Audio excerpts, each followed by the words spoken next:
More missiles lobbed into the East Sea. We have confirmation North Korea has fired 2 more short-range ballistic missiles from its east coast. We've the latest from Seoul's Defense Ministry.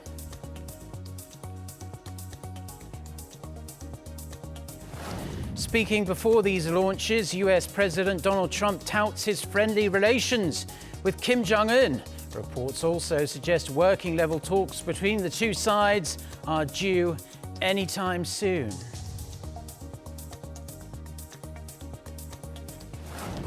Plus, South Korea's top diplomat leaves for Thailand for ASEAN meetings.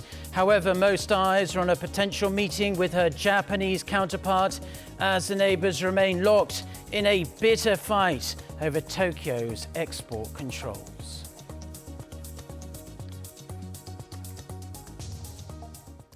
So the South Korean military is sharing more of their findings about the North's missile launch this morning. For more, we are going to go straight over to our Kim Ji-yeon at Seoul's Defense Ministry. Ji-yeon, give us the latest. Sure, Mark. South Korea's Joint Chiefs of Staff said North Korea fired 2 short-range ballistic missiles Wednesday morning local time from the eastern city of Wonsan at around 5:06 and 5:27 a.m. That's around 13 kilometers away from where the military had initially said they were launched the Hodo Peninsula. It said one or both of them are presumed to have flown in a northeasterly direction, some 250 kilometers, reaching an altitude of around 30 kilometers. You have to keep in mind that the preliminary data are subject to change upon further investigation by the military.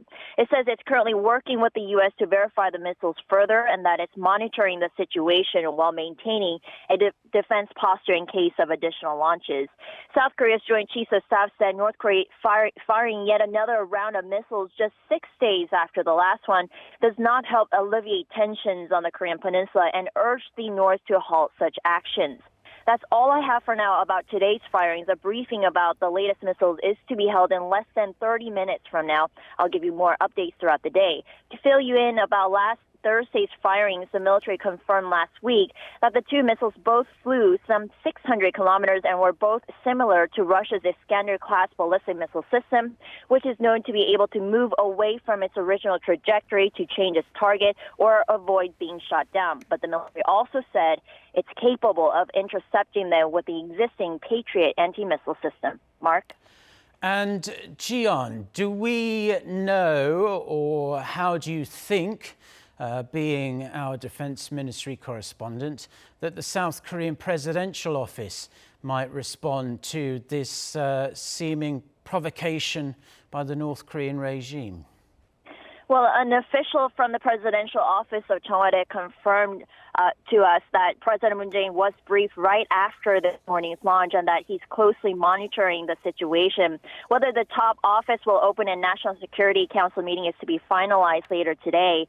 Concerning last week's launch, the NSC has said those 2 projectiles were new type of short-range ballistic missile, which could indicate that North Korea has violated United Nations Security Council resolutions that prohibit the North from such testing, and it could prompt the international community to impose additional sanctions. The top office is paying attention to the timing of the recent firings, which come at a time when Pyongyang and Washington are preparing for the resumption of working-level talks on denuclearization. The Trump administration had brushed aside concerns last week raised by the launches and said it hoped the next round of working-level talks will resume soon. But it remains to be seen how Cheongwade will respond to today's firings and how this will affect inter-Korean relations.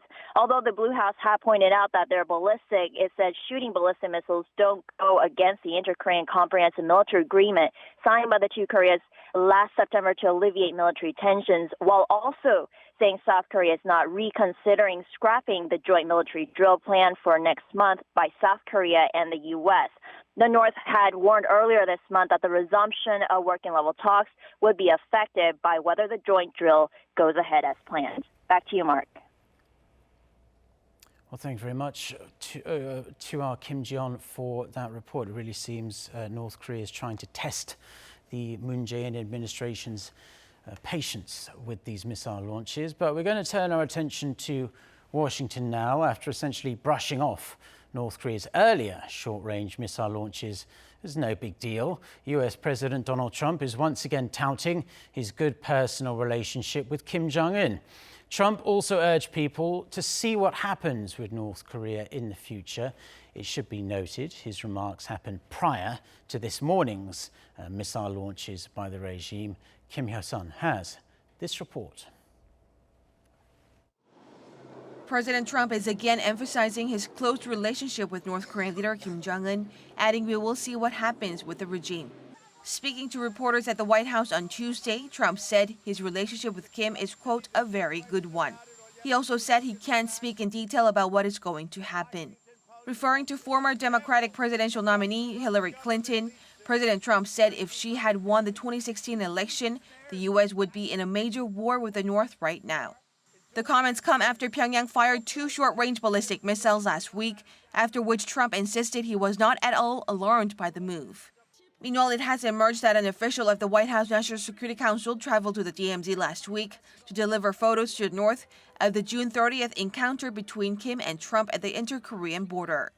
According to Reuters, a North Korean official also says working-level denuclearization talks between the two sides will start very soon.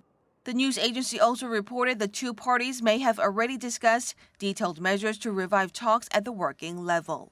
Kim Hyo-sun, Arirang News.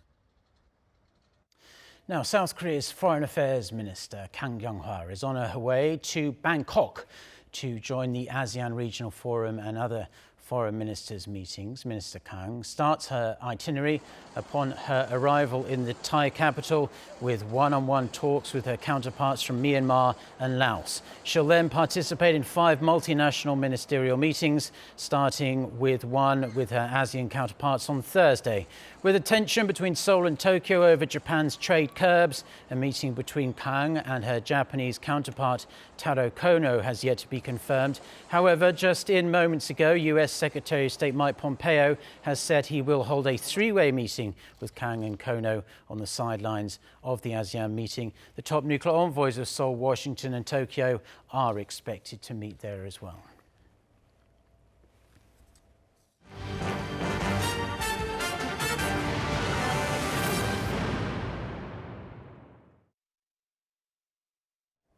A group of South Korean lawmakers is heading to Japan for 2 days as they bid to ease tensions and hopefully find a diplomatic solution to the Seoul-Tokyo trade spat. First up on Wednesday is a working lunch with Fukushiro Nukaga, chief of a parliamentarians union between the two countries, a lawmaker for Japan's ruling party as well. The 10-member team will urge Tokyo to lift its export curbs and scrap plans to remove South Korea from its whitelist of countries that face minimal trade restrictions. In a separate development, South Korea's National Assembly is going to launch a bipartisan consultation group to deal with Japan's export controls today, comprised of rival party lawmakers, government ministers and representatives from the private sector. They'll be briefed by the Finance Ministry and discuss ways to resolve the issue. Now, Japan has released a pair of documents purportedly backing its claims that its 1965 treaty with South Korea completely settles the issue of compensation for wartime forced labor. The South Korean government, however, flatly denied Japan's claims, saying the documents shed no new light on the situation and that they were already taken into account by South Korea's Supreme Court. Park Hee-jun with more. The Japanese Foreign Ministry has revealed partial records of the negotiations leading up to the 1965 treaty normalizing relations between South Korea and Japan. On Monday, it released to correspondents 2 documents from the working-level negotiations that took place on May 10, 1961. They indicate that South Korea demanded compensation from Japan for people who suffered mental and physical pain caused by forced labor under Japan's colonial rule. They also show that the South Korean delegation demanded compensation at the national level, after which payments would be distributed according to the victims' needs. The Japanese government is using this to claim that the treaty clearly includes compensation money for the victims of forced labor and thus completely and finally settles the issue. It also says that contradicts South Korea's argument that there are still outstanding claims for compensation from individuals. Japan's Chief Cabinet Secretary Yoshihide Suga said Tuesday that these documents have been revealed before and that they contain nothing new. But he said Japan will continue releasing such documents to support its argument that South Korea is violating international law. To this, Seoul's foreign ministry clarified in a statement Tuesday that not only is there nothing new about the records, the Supreme Court considered that very information in ordering Japanese companies to compensate the victims. It also reiterated that the top court ruled that the treaty does not cover compensation and that it honors the court's final decision. Park Hee-jun, Arirang News. Now, Samsung Electronics profits from its semiconductor business plunged in the second quarter by more than 70% from a year earlier, mainly due to low memory chip prices. The company said Wednesday that it made just $2.88 billion on chips, the lowest figure in 5 years. Sales fell 4% to around $47 billion, and Samsung's profits overall were down almost 56% from a year earlier. We are living in a time of division, which is being undermined in the name of nationalism and aggressive trade barriers. Former Secretary General of the United Nations, Ban Ki-moon, recently spoke with Arirang TV, stressing the need for global unity as the world faces a slew of challenges that affect human development. Our Oh Soo-young gives us a preview of an exclusive hour-long interview that will air on this very channel early next month. Now is not the time for trade fights and petty division, but the time for global coordination. These are the words of former UN Secretary General Ban Ki-moon in an exclusive hour-long interview with Arirang TV's Moon Gon-young. What I'm concerned at this time, frankly speaking, that the leaders are not united.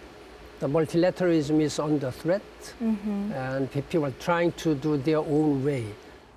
Reflecting on the increased use of trade policies as a means of political action and retaliation, most recently Japan's imposition of crushing export curbs on South Korea, Ban stressed the need for diplomatic solutions. My advice at this time is that there is no other way but to resolve this through diplomatic negotiation. You may have freedom of choosing your friends or even your spouse, but you don't have any choice when it comes to geographically neighboring countries. Seoul has repeatedly invited Tokyo to hold talks aimed at resolving the matter and raised the issue at the WTO, as Japan's export measures run counter to the organization's provisions on global trade.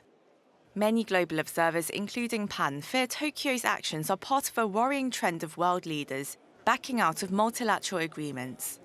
Ban says U.S. President Donald Trump's decision to withdraw from the 2015 Paris Climate Agreement, while declaring global warming as a hoax, is a prime example of that.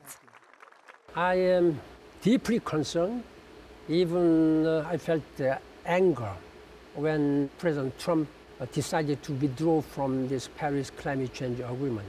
It was only possible because China, #1 the greenhouse gas emitting country, and the United States were united, and they were leading this campaign. What President Trump was saying is, first of all, scientifically wrong and economically irresponsible and politically short-sighted.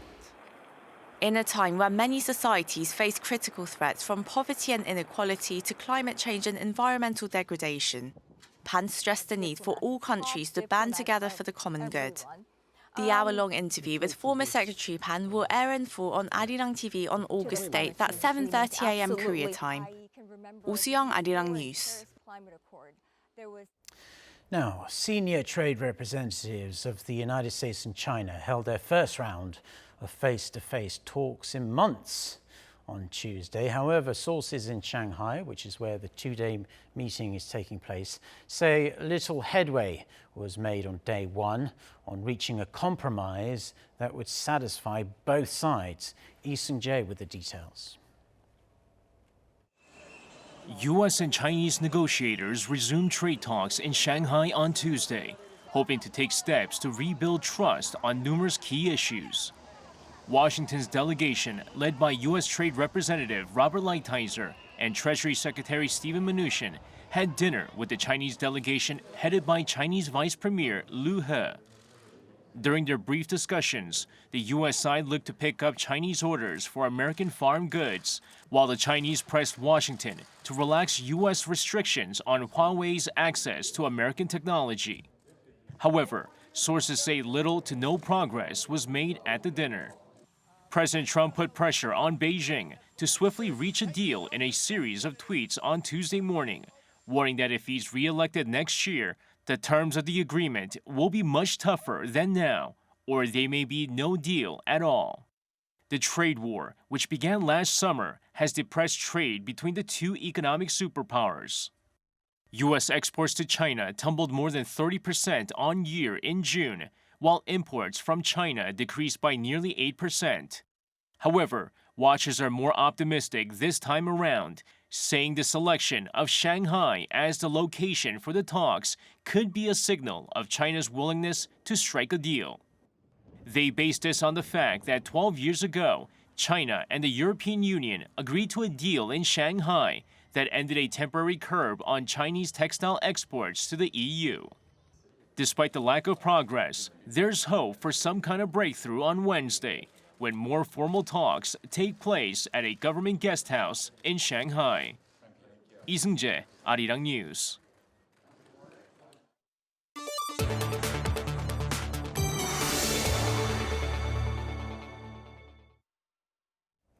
Fresh tensions are starting to flare up between China and the US, this time over Hong Kong.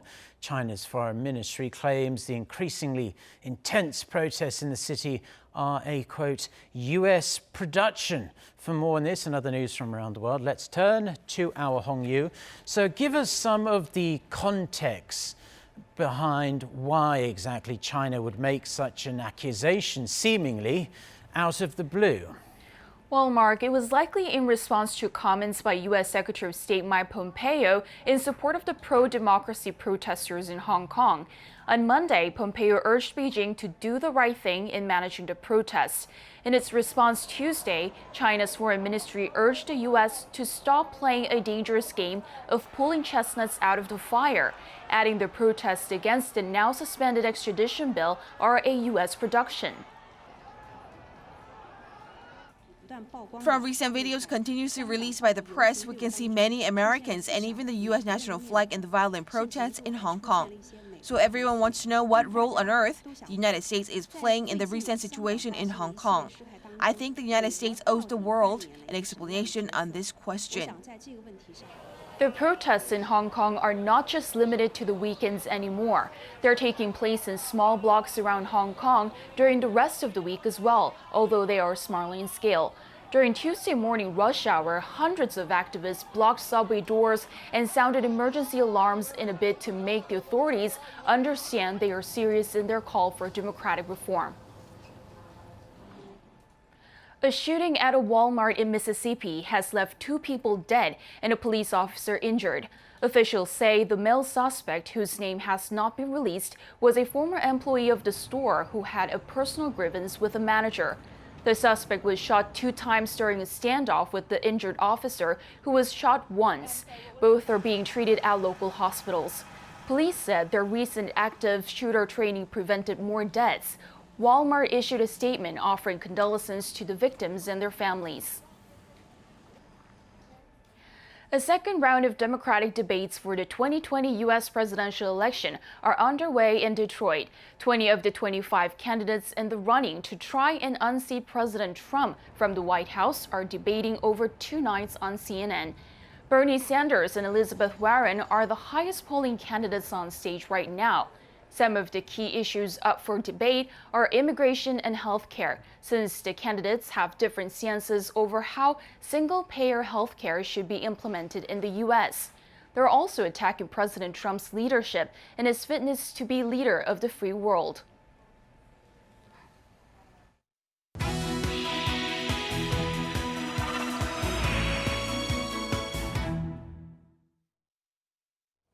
Time now for our Life and Info segment, where we focus on information that should be useful for your everyday life. And with advances in online and mobile banking services, especially here in South Korea, there has been a steady rise in money transfers actually going to the wrong accounts. And obviously you don't want that to happen to you. In fact, just here in South Korea, that amount exceeded $200 million last year alone. So your best option to prevent this happening is quite simple, really. Be careful and double or perhaps even triple check before you hit send. Park Se-young with more. With more people sending money using their computers and smartphones, there's a higher risk of money being sent to the wrong account. In fact, the amount of mistaken money transfers nearly doubled from $118 million in 2014 to $203 million in 2018.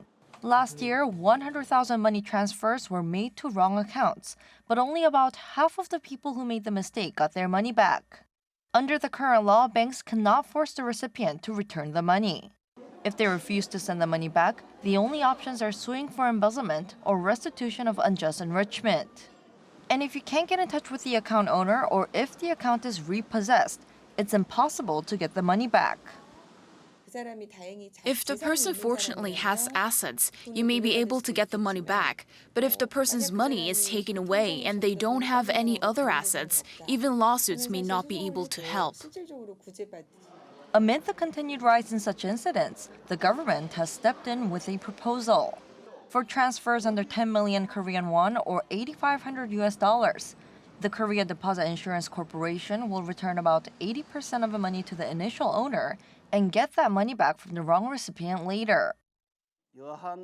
They don't get 100% back because it's their own mistake and the system has operating costs. Last December, the National Assembly proposed amendments to the Depositor Protection Act to back this. However, some disagree with the idea of making up for individual mistakes using public funds. Experts have pointed out that individuals should do whatever they can to prevent mistaken transfers. People should check the name and account number carefully, and it helps to bookmark frequently used accounts. Also, a delayed transfer system can minimize damage as it gives users time to cancel their transactions. Park Se-young, Arirang News. Now, we are expected to see the so-called supermoon twice in August, from August 1st to the 4th, and then August 30th to September the 2nd. The phenomenon takes place when the moon is closer to the Earth than usual. Experts say sea levels around the Korean Peninsula are expected to rise to a 9-year high due to the gravitational effect of the supermoon. Water levels in some parts of the country are expected to rise to an alert level advance warning. That's the second highest warning. People near the shoreline are advised to be extra careful, especially at night and at dawn when sea levels are at their highest. Related forecasts can be viewed on the Ocean Ministry's YouTube channel.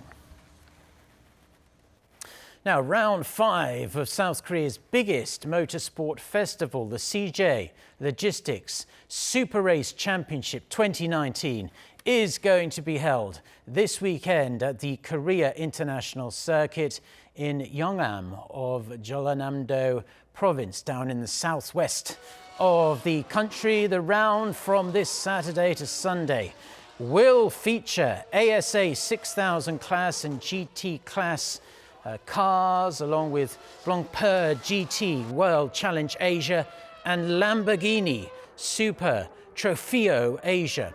The event will feature an impressive lineup of supercars, as well as those kind of cars, things like Ferraris, Porsches, and even Lamborghinis.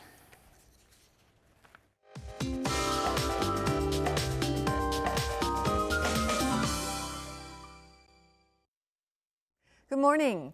Dark clouds are dropping heavy rain of 30 to 50 millimeters an hour on Seoul and its surrounding area right now, and the weather agency has issued heavy rain alerts for the metropolitan region. So do expect to see the showers last through Thursday morning. It's going to be heavier the further north you are, while southern regions will only see passing showers during the day today. But rain-affected areas will get some relief from the heat. Some other parts of the country, though, will be dealing with intense heat, with heat wave alerts still remaining in place for most of the southern parts of the country. Now, daily highs will be ranging between 29 and 35 degrees Celsius this afternoon, so have your sunblock or rain gear ready depending on where you are. Intense heat returns to the capital from next Monday, and we could see highs soaring to 35 degrees Celsius. That's Korea for you, and here's the international weather for viewers around the world.